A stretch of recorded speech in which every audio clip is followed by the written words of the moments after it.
네, 안녕하세요. 오늘은 2000년대 소설 정의연의 오늘의 거짓말과 박민규의 깁을 가지고 소설 분석을 통해서 2000년대의 특징이 어떻게 나타나고 있는지 함께 살펴보고자 합니다. 오늘 과제는 이 동영상을 듣고 여러분들에게 당일 제출 과제가 있습니다. 아마 끝에 부분에 나올 것 같아요. 잘 듣고 네, 해당되는 답을 잘 써줬으면 좋겠습니다. 지난주 당일 과제 제출자가 어, 많이 없더라고요. 여러분 이제 학기말이 얼마 남지 않았습니다. 네, 유종의 미를 거둬야죠. 그쵸? 네. 밀린 과제가 있다면 네, 미루지 말고 네, 열린 게시판에 여러분들이 올려줬으면 좋겠습니다. 지금 여러분들이 보고 있는 이 PPT는 강의 자료에 네, 올라와져 있습니다. 출력해서 네, 보고 같이 진도를 따라왔으면 좋겠습니다. 오늘 당일 과제는 네, 11시까지, 밤 11시까지 올리시면 될 것 같습니다. 그렇게 어렵지 않기 때문에 네, 수업을 듣고 바로 올리는 것도 좋을 것 같아요.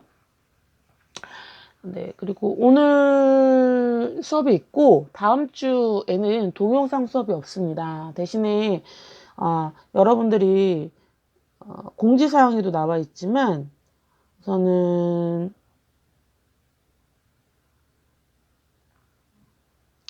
네, 그 김영하 원작인 주홍글씨라는 영화가 있어요. 주홍글씨. 영화를 보고, 네, 10줄 정도. 아마 그 과제란에 보면 제가 줄거리 쓰라고 하는 그 과제란이 있을 거예요. 그거 여러분들이 다음 주에 올려주시면 될 것 같습니다. 그리고 이거 원작인, 사진관 살인사건이랑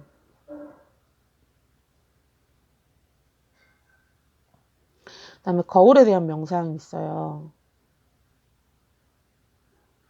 손이라는 작품도 있는데 이 손은 약간 동성애적인 관점을 가지고 이야기를 하고 있거든요. 근데 굳이 거기까지는 읽지 않으셔도 될 것 같아요. 잠깐 모티브만 다운거려서. 그래서 이 세 작품에 대한 줄거리를 과제란에 다음 주에 올리시면 될 것 같습니다. 그러면 네, 얼추 여러분들이 이제 읽어야 될 과제, 봐야 될 과제는 다 끝난 거예요. 제가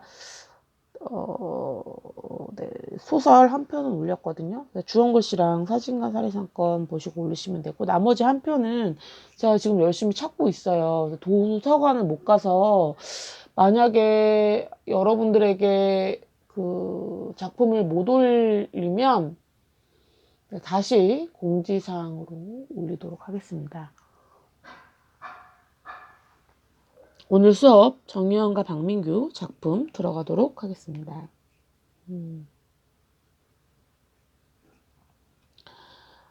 네, 정의연의 작품은 을 키워드로 정리한다라고 이야기를 하면 후기 자본주의의 밑바탕에 깔려있는 속물성에 대해서 이야기를 하고 있다라고 볼 수 있습니다. 작가 정의연은 2002년도에 낭만적 사랑과 사회로 신인문학상을 받으면서 등단을 했고요. 2004년 이호석 문학상과 2006년 오늘의 젊은 예술가상을 수여했고 오늘날에도 활달하게 활동을 하고 있는 여성 작가입니다. 오늘의 거짓말은 여러분들이 보는 건 이제 단편소설, 여기에 실린 단편소설인데요. 이 오늘의 거짓말이라는 소설집이 있어요. 이 작품에는 기본적으로 공통점이 있는데, 도시를 체험하고 있는, 도시를 경험하고 있는 세대의 동일성을 기반으로 서사가 진행되고 있다라는 것. 이 도시성이 가지고 있는 후계 자본주의 사회를 살고 있는 현대 도시인들 현대 도시의 시스템에서 이렇게 억압받고 있는 현대 도시인들에 대해서 그리고 있는데, 특히 이 도시성이 가지고 있는 스스로 사물화된 인간, 어떤 인간으로서의 가치보다 인간이 가지고 있는 가격들이라고 보면 될 수 있을까요? 그러니까 이렇게 볼 수 있겠죠. 제가 예전에도 흑인 자본주의에 대해서 설명하면서 인간의 가치를 매기는 거, 그러니까 자본주의는 어떤 노동의 대가가 그 자본으로, 어떤 가치가 자본으로 환상되는 거라면, 후기 자본주의는 그 가치 환산이 어떤 사람이냐에 따라 또 차별이 일어난다라는 거죠. 그러니까 예를 들어서 감옥에 재벌이 들어갔어요. 돈을 횡령해서. 그런데 그냥 빵 하나 훔쳐가지고 들어간 장발장 같은 죄인이 있다라고 해봅시다. 그런데 이 사람들이 하루 일당을 해서 일당을 제하는 수당이 다르다라는 거예요. 감옥에서 매기는 수당이. 어떻게 보면 빵을 훔친 장발장 같은 사람들이 더 열심히 일을 할 수도 있지만, 그 사람에 대한 인력에 대한 가치를 매길 때에는 네, 기업인 회장이 더 많은 가치를 탕감받는 그런 것들. 그게 후기 자본주의에서 일어나는 거죠. 상당히 불평등하죠. 그래서 이런 후기 자본주의 사회에서는 순수한 우정도, 그리고 사랑도, 로맨스도 존재하지 않고, 그러니까 인간성도, 그러니까 누군가에 대해서 사랑을 하거나 결혼을 하거나 연애를 하는 것도 어떻게 보면 이 사람이랑 결혼해서 내가 얻을 수 있는 이익은 무엇인가를 따져보고 결혼을 한다는 거죠. 마치 듀오처럼, 네. 그 사람이 가지고 있는 학벌, 재산 정도, 가정 환경, 이런 것들 매치를 통해서 내가 이 사람과 결혼을 유지했을 때 손해보지 않을 수 있을까에 대한 그런 것들 있잖아요. 네, 우리가 함께 보려고 하는 오늘의 거짓말에 있는 이 작품도 마찬가지죠. 그런 장면이 드러나죠. 나와 나의 남자친구의 관계에서 남자친구가 여자가 가지고 있는 그 아버지가 공무원이었다는 사실을 환기시키면서 야, 너도 공무원 시험 준비해봐 라고 이야기를 하잖아요. 근데 이런 것들이죠. 그냥 여자친구가 사랑하는 사람이 원치 않으면 그래 뭐 다른 일 찾아볼 수도 있지 라고 이야기를 하지, 너가 가지고 있는 스펙이 아깝다 라는 식으로 해서 이렇게 강요하지는 않겠죠. 이해되시나요? 네. 그래서 들어가도록 하겠습니다. 그래서 이 사람의 그 작품의 특징을 살펴보면, 그러니까 남성 인물의 눈에 비친 어떤 여성의 정체성에 대해서 이야기를 하고 있거나, 아니면 불안정한 현대 시대에 있어서 여성의 사회적 위치가 어떻게 변화하고 있는지를 그리고 있거나, 아니면 성, 사랑, 결혼, 뭐 소비주의, 뭐 이런 것들이 여성을 통해서 어떻게 그려지고 있는지 보여주고 있거든요. 그러니까 여기서 칙릿이라고 하는 거는, 칙릿이라는 의미는 그러니까 도시에 거주하는 20대, 30대 싱글 여성들 주인공인데, 그 주인공들이 도시의 삶을 영위하면서 그들이 원하는 그 도시인들의 삶, 뭐 솔로 라이프, 뭐 이런 것들을 보여준다라고 이야기할 수 있거든요. 옛날에 그 조여정이랑 정유미가 나왔던 드라마 기억나시나요? 그 식스 온더 그거 있잖아요. 뭐지? 그 드라마 뭐죠? 뉴욕이 배경으로 나오고, 제 기억이 안 나네요. 지금 찾고 있는데, 네, 그 제목이 있는데, 영화가 있을 텐데, 그 드라마가 있는데, 근데 방금 이제 인터넷을 찾아봤는데, 로맨스가 필요해 라는 드라마 있잖아요. 30대인 여성들과 어느 정도 사회생활을 한, 그리고 사회적으로 어느 정도 위치가 있는 여성들이 그리고 있는 어떤 삶과 욕망에 대한, 꼭 결혼이 목적이 아니라 그들이 그리고 있는 어떤 삶에 대해서 이야기하는 것. 근데 이런 것들이 이제 칙릿이라고 이야기를 하거든요. 그래서 미국 드라마, 뭐 섹스 온 더 시티인가 뭔가 그 드라마 하나 있을 거예요. 그것보다는 조금 더 과하지 않는 한국 드라마를 여러분들 아마 찾아보실 수 있을 거예요. 근데 그런 걸 우리는 칙릿이라고 이야기를 합니다. 작품 분석으로 들어가도록 하겠습니다. 오늘의 거짓말은 이제 20대에서 30대 여성 화자 외에 후기 자본주의 시대를 살아가는 각계각층의 화자들이 등장을 합니다. 그러면서 이제 이 사람들이 살았던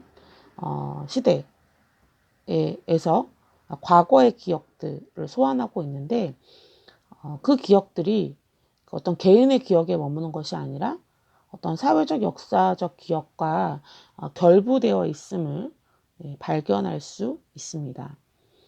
특히 뒤에서도 나오지만 이 기억들이 IMF 이전의 기억들과 연결되어 있거든요. 삼풍백화점이라든지 뭐 이런 것들이 있어요. 그래서 이런 이야기들을 통해서 무엇을 이야기하고 싶어 하느냐. 그러니까 개인이 어떤 개인으로서의 가치를 인정받지 않고 사회에 부속화되어 가고 있는 그럼에도 불구하고 그 부속품으로서의 역할을 뛰어넘어서 인정받고자 하는 욕망이 투영되어 있어요. 이 작품들 속에서는. 네. 그런 것들을 이제 이 오늘의 거짓말이라는 소설집에서 찾아볼 수 있습니다. 오늘의 거짓말에서 주요 등장인물은 나와 노인, 그러니까 당신입니다. 그러니까 나가 이제 노인에게 편지 쓴 장면도 나오는데, 나의 직업은 인터넷 홍보회사의 비정규직 직원이에요. 그래서 약간 홍보회사라는 그 직책만 보면 뭔가 있어 보이는 직업이지만, 비정규직이라는 직업은 애매모호하죠. 그러니까 정규직이 아닌 직업이잖아요. 그러니까 사회에 뿌리 내릴 수 없는 그런 직업이라고 보여지겠죠. 그래서 이 나의 직업은 실상은 좀 있어 보이는 직업이지만 사실은 상품의 거짓 후기를 작성하는 직업이죠. 그러니까 뭐 이렇게 단순하게 상품에 대해서 완벽한 100% 찬양을 이야기하는 것이 아니라 마치 진짜 그 상품을 써봤던 것처럼 후기를 작성해서 어떻게 보면은 미끼라고 볼 수 있겠죠. 그리고 이제 나의 가정 형편은 그렇게 좋지 않아요. 이제 공무원, 군인이었던 아버지가 있지만 사실은 이제 군대 내 성추행 사건에 휘말려서 자살을 시도했던 전적이 있던 아버지이죠. 나에겐 남자친구가 있지만 나가 가지고 있는 그러니까 이 나를 있는 나로 바라보지 않고 나에게 항상 이렇게 국가 공무원을 지원하라고 계속 강요 아닌 강요를 하고 있거든요.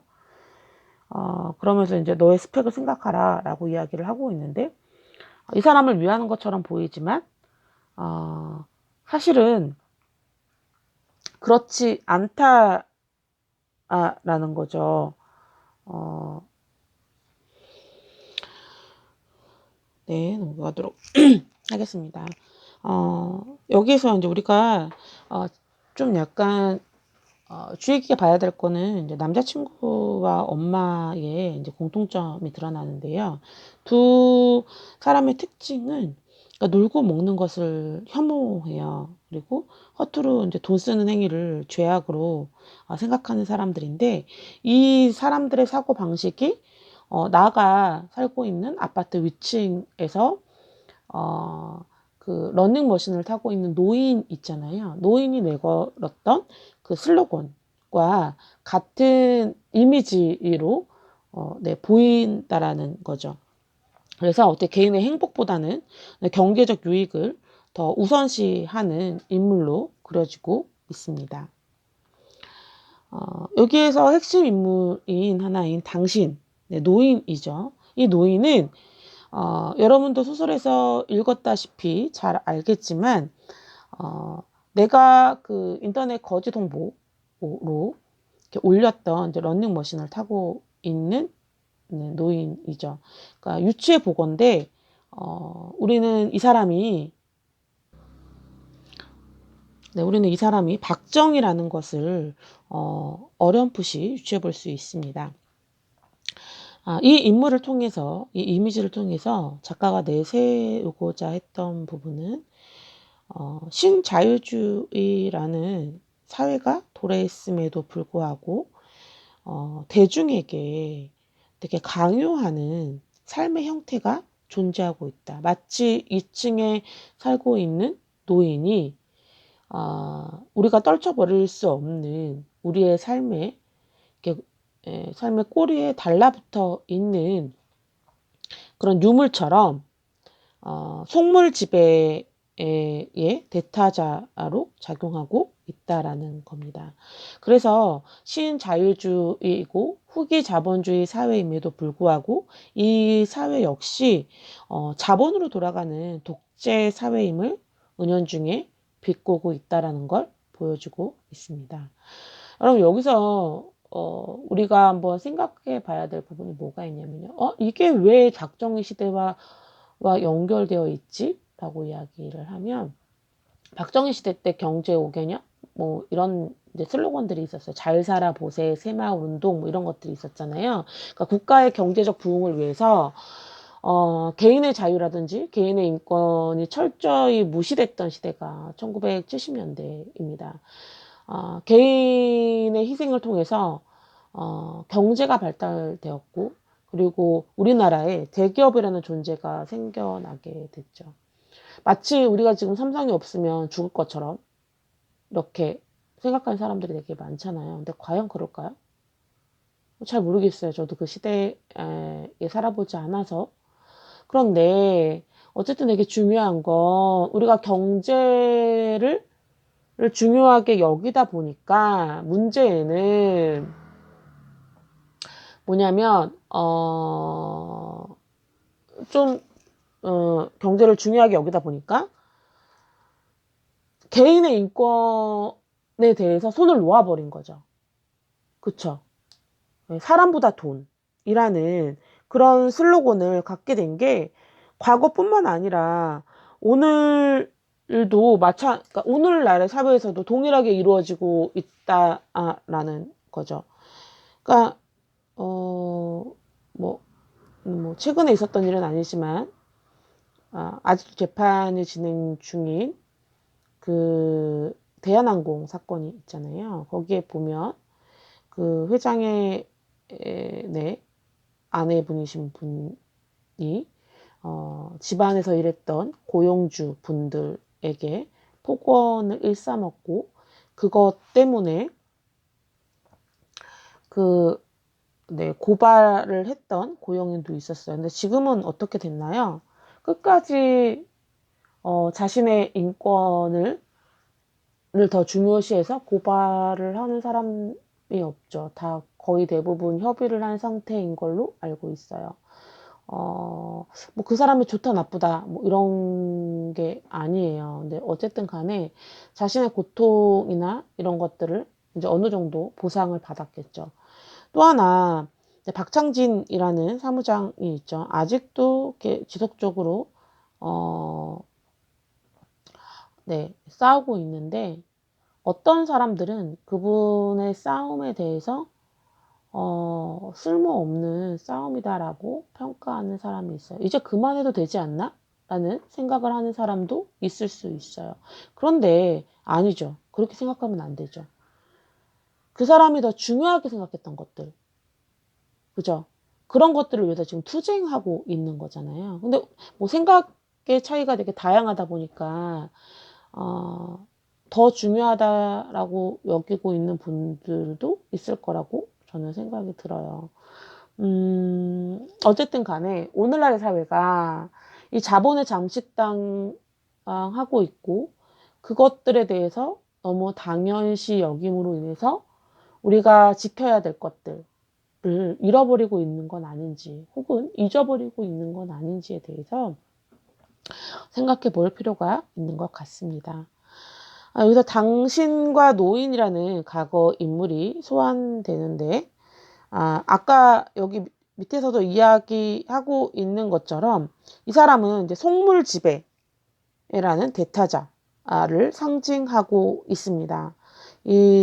그러니까 자본의 강제성, 자본의 우월성 이런 것들을 대표하는 인물이라고 볼 수 있겠죠. 그렇다면 이런 사회에 나는 어떻게 대응하고 있는가를 살펴보면 사실은 이 소설 속에서 이 사람이 할 수 있는 건 그냥 위층에 사는 나에게 이렇게 노인이라는 사람에게 편지를 쓰는 그런 부분들이 나오거든요.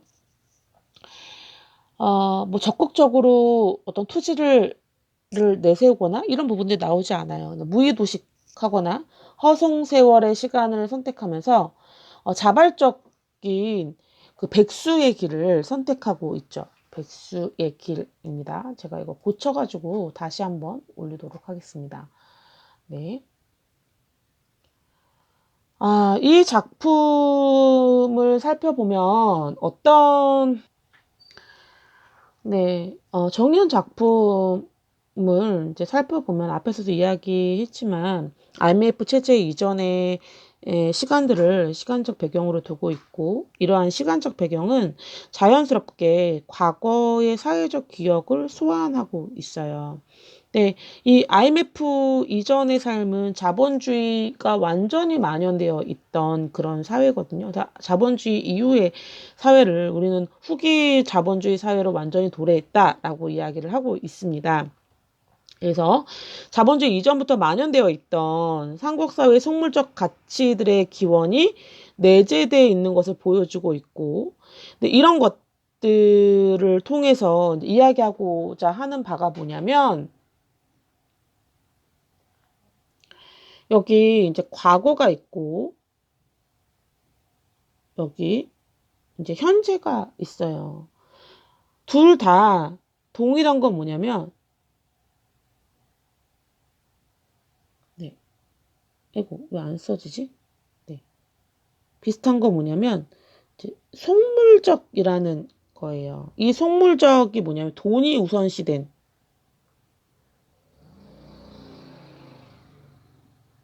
네. 돈이 우선시된 사회라는 거죠. 그래서 과거에는 공공연한 불법으로 자신의 생존 영역을 점유해 갔다면 오늘날에는 조금 더 세련된 방법으로 생존 영역을 이렇게 담보해 간다라고 볼 수 있겠죠. 이해돼요? 그러니까 법을 거스르진 않지만 이 법 테두리를 이용해서 자신이 얻을 수 있는 편익을 취한다라는 것이죠. 둘 다 지향하는 바는 똑같아요. 그러니까 후기 자본주의가 그리고 있는 삶, 개인을 어떤 개인의 가치로 두지 않고 어떤 거대 사회를 이끌어가게 하는 부속물들로 보는.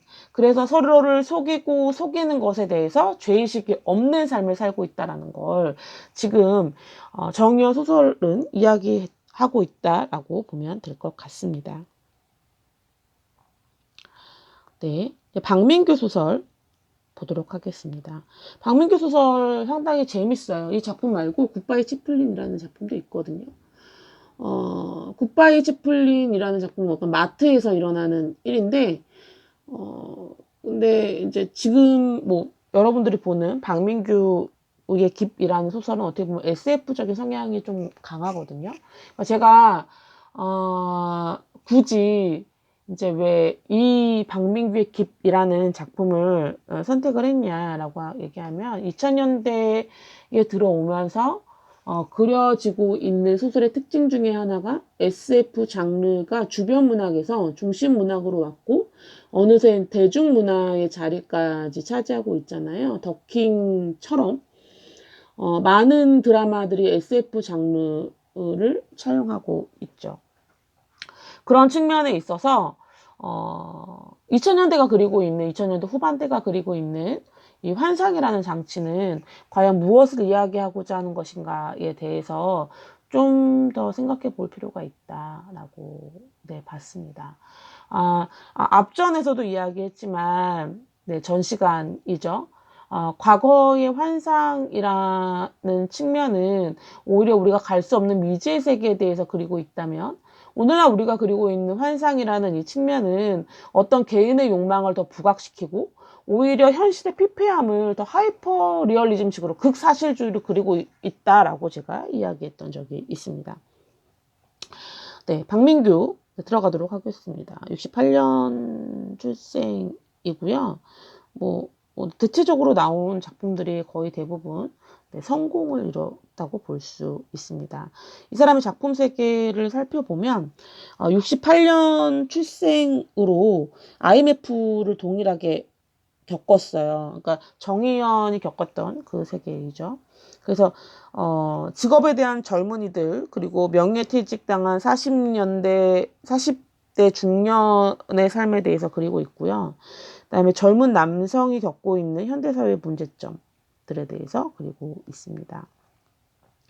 자본이 가지고 있는 힘의 논리와 모순에 대해서도 그리고 있고 자본주의가 가지고 있는 유타피아적 환상 과 그로 인한 상대적 박탈감. 이게 아마 제가 앞에 이야기했던 굿바이 채플린이 여기에 해당되지 않는가라는 그런 생각이 듭니다. 그러면서도 이 사람 소설이 가지고 있는 특징 중에 하나가 뭐냐면 재밌어요.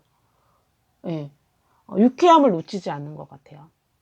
네, 시간이 되고 여유가 된다면 이 사람의 소설책을 한번 읽어보는 것도 나쁘지 않은 것 같습니다. 형식적인 면에서는 파격적 소설을 쓰고 있어요. 그래서 영화적인 요소나 만화적인 요소, 그다음에 인터넷 글쓰기, 이런 탈장르화된 글쓰기를 쓰고 있지만 이 안에서도 기본적으로 이 작가가 가지고 있는 세계관은 현실에 기반한 사회 비판, 그리고 현실을 성찰하고 있다는 측면에서 살펴볼 수 있습니다. 작품 분석집을 보도록 하겠습니다. 2006년에 발표됐고요. 여러분들이 중학교 때 발표가 됐죠. 어떻게 보면 이제 제도권 안에서 나온 본격 SF 소설이라고 볼 수 있습니다. SF 장르의 특징을 살펴보면 인간과 과학기술 간의 상호작용을 다루고 있다. 그리고 일상생활과 떼놓을 수 없을 정도로 보편화된 기계를 통해서 인간관계나 인식의 개념 자체를 바뀌고 인간의 개념 자체가 기계적으로나 감각적으로 확장된 현실로 인해 오히려 현실을 더 극명하게 반영하고 있다라고 볼 수 있겠죠. 최근에 그 미국에서 흑인 차별이 나왔잖아요. 근데 SF에서는 기계와 인간의 차별을 이야기하고 있거든요. 물론 무생물과 생물이라는 차이는 분명히 존재하지만 어떤 계급에 대한 차이를 봤을 때에는 크게 다르지 않다라고 보여지는 거죠. 또 더 나아가 아바타 여러분들 보셨나요? 아바타에서 보면 인간이 다른 나라로 가서 거기에 나와 있는 나비족의 세계를 무참히 짓밟잖아요. 도륙한다라고 표현하겠죠. 근데 그 사람들이 가지고 있는 문명이 인간보다 더 나쁘지 않아요. 오히려 더 고차원적이죠. 서로가 말하지 않아도 하나의 연결된 끈을 가지고 있고.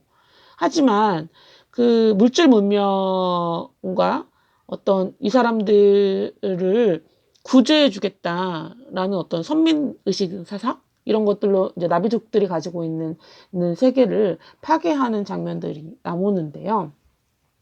여러분도 아마 이 작품을 보고 해당 기사 내용을 보시면 아시겠지만 사실 이 작품이 그리고 있는 세계는 인디언과 미국 사회를 그러니까 인디언 사회에서 침범한 서양인들의 삶을 그리고 있다라고 보여져요. 그러니까 장르는 SF지만 실제로 거기서 그려지고 있는 거는 그 땅에서 살고 있는 원주민과 이주해 온 이주민 사이의 갈등을 SF 장르로 풀어내고 있다라고 볼 수 있는 거겠죠.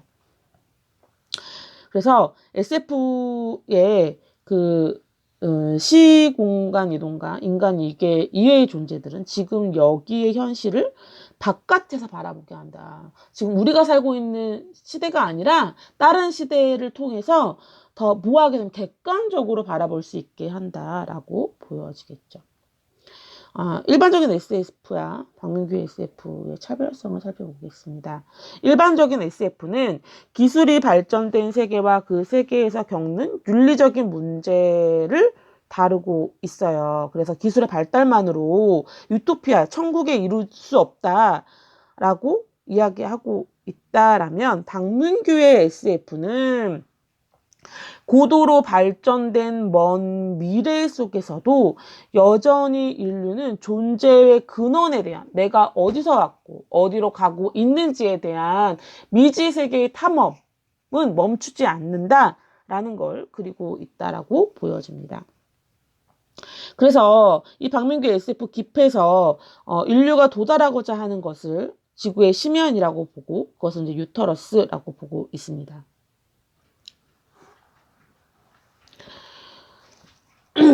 이 내용은 지구인들이 그러니까 새로운 행성을 찾아 나서는 것이 아니라 오히려 반대로 지구의 심연을 찾아 나서는 이야기입니다.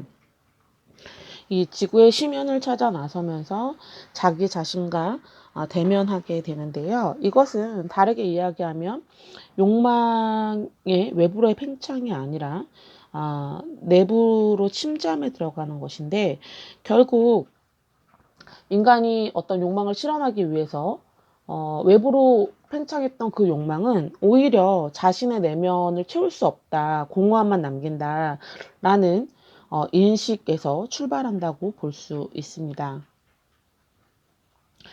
이 그 깁에서는 5명의 디퍼가 나오는데요.